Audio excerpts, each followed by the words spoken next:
Hi, I'm Ray Cleary, and hopefully I'm your senator still, and I want to thank you for coming to the webpage.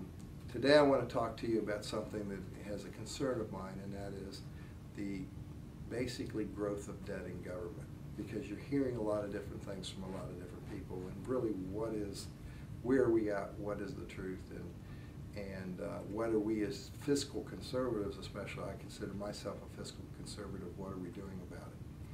And I want to tell you that no matter what you've heard, South Carolina is only one of 9 states. Let me say that again. It's only one of 9 states that has a AAA credit rating. That's a good thing. We've also been told by some of the big companies, the rating companies, Moody's, Standard & Poor's, whatever, that we are very fiscal conservative area. And we are applying about $200 million to our debt, which is called our GO debt, or general obligation debt, and that debt will be completely paid off within the next 8 or 9 years. I myself would like to see it paid off sooner, and I had some thoughts on that, but my thoughts did not translate to getting anything passed on that issue. But at the same point in time, when you hear about some massive debt that South Carolina has, what you have to look at is that one of the groups, ALEC, and it's a great organization, what they looked at with the state is they looked not only at their GO debt, but they looked at their debt that Santee Cooper might have, their debt that the ports might have, their debt that all the county and local school systems might have, and they lumped that all together to create a state debt. Well, Santee Cooper's going to pay for their own debts through the electric rates. The county school systems have revenue streams in place to play that. The only thing that the states need to be obligated to is basically, at this point in time, the general obligation debt, which I said within 8 to 10 years will be completely paid down. Okay? There is another debt that we have to worry about, and that is unfunded liabilities with the pension plan. And we are addressing those issues. In fact, I was on a subcommittee that came up with some solutions, and we are funding those to the point that that we are considered being fiscally responsible. And then there's another debt out there, which is the health care debt and things like that. Now, those two debts can be painted as a more negative picture simply because of the stock market.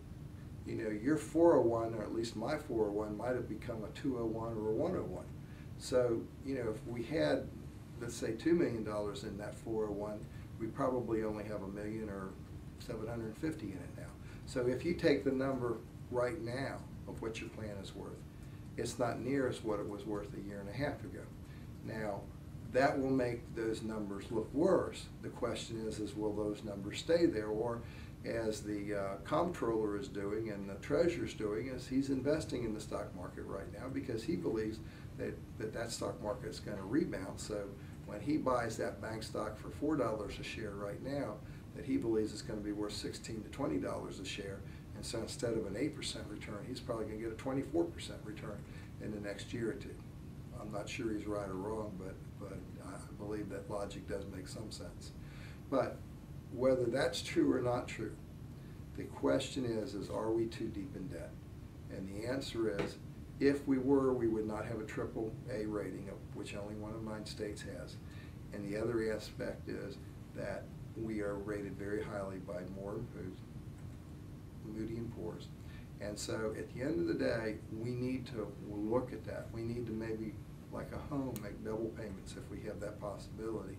And that's something I'll be fighting for over the next 3 or 4 years. But right at this stage, the debt in this state is at a very low or conservative level. And I just needed to say that to you all because I know that there's, you know, everybody can make statistics look what they want, but no matter how the statistics look, the rating agencies would not rate it as high as we did because they're not running for any office.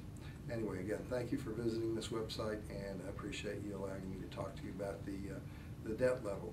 And on any of the videos, but especially this one, if you would care, email me, and I will send you a letter explaining that.